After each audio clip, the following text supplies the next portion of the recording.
Alright guys, so this is day 2. After getting off work, I am going to put this one back together. It's been cleaned out. Cleaned it off the best I could. On the internals more than the external, basically. Blowing it out. I run a little bit of brake clean through it and aired it out real well to get all the oil out of it. So we're going to go ahead and put this back on. And just like our first video, it's kind of the same way. Basically, pop it down in there. And put it up. We're going to grab our 10 mils and fasten that down and go ahead and put our charge pipes on. So I think I'm going to go ahead and push this in, but I think we can just push these on with the clip already pushed back in and it will lock itself, I believe. Yes, so like you see right there, slide it back out and make sure it's latched tight. Same thing on both sides, so basically it'll lock itself back in place. If it doesn't, make sure that that lock is pushed back in on both sides. Alright, so now that we've got all that fastened up, 10 mils are tightened down, we're going to go ahead and put our trim on here, our ducting, and you'll grab those clips again and go ahead and push those in. Alright guys, so we've got our support brace on, tightened down. Crash bar, I guess you'd call it. 15 millimeter on each end, and on the other side there's two 13 millimeters. Same on both sides. Now that you've got that on,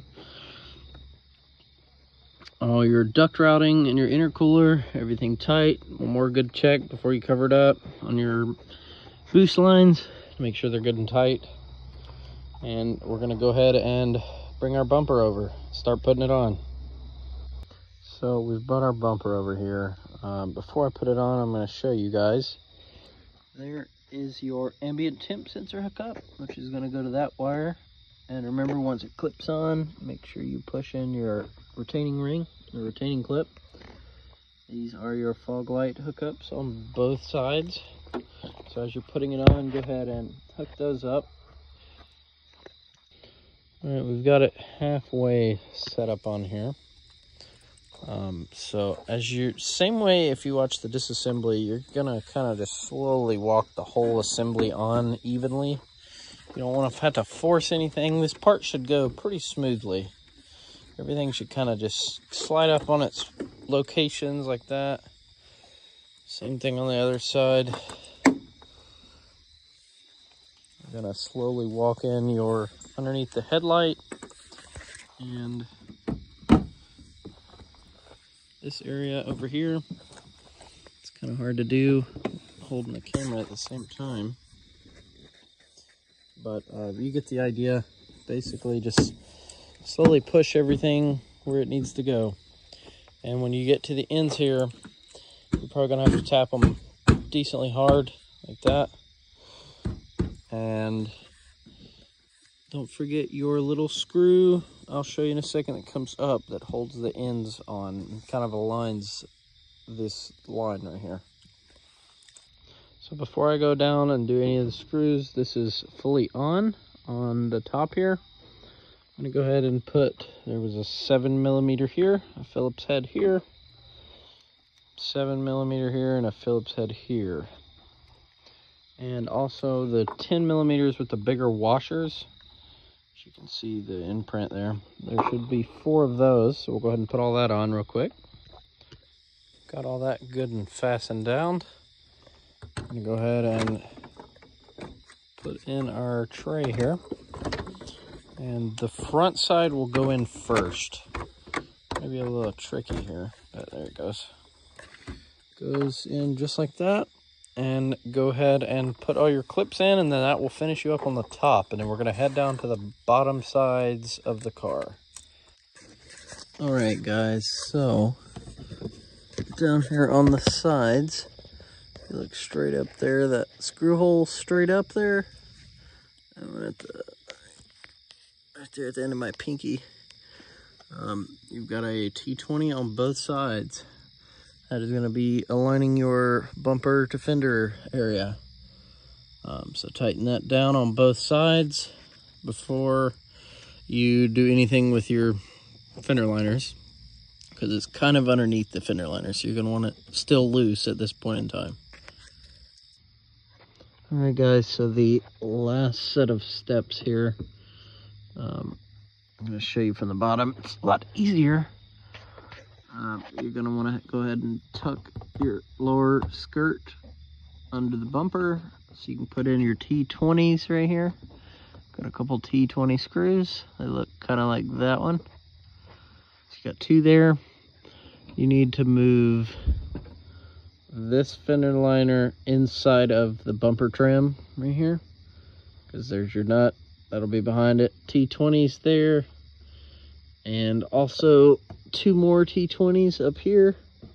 And once that is fastened down, you can go ahead and tuck that up inside. It's kind of hard to do in front of the camera here, but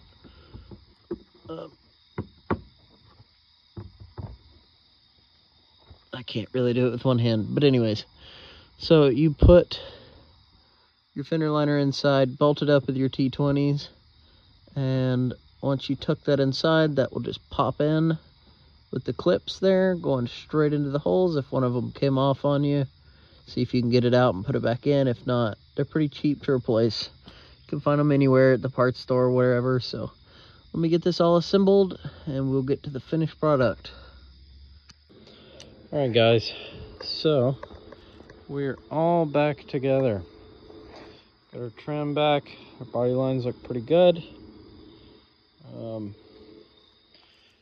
I am not going to put the lower skid plate back on right now, because I'm still in the middle of another situation here, as you can see. But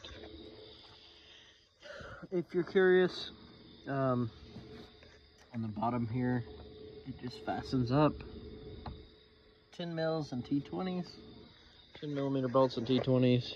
But other than that, that's pretty much how it goes together. So I will put a listing in the description of the parts or the tools used and the tools you need. So she's fully back together. All the body lines are looking pretty good. Always check that, make sure nothing's being forced in a way that it shouldn't be.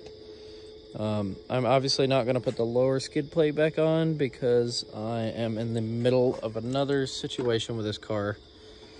So this was just a side video I was making, but for the skid plate, it just comes up. It's all 10 millimeters and two T20s, I believe, that are in your back corners there. And you can check out my other videos for this car. Got more to come probably. My part should be here soon, so I can make the part 2 for the turbocharger replacement. But in this one, I'm going to leave the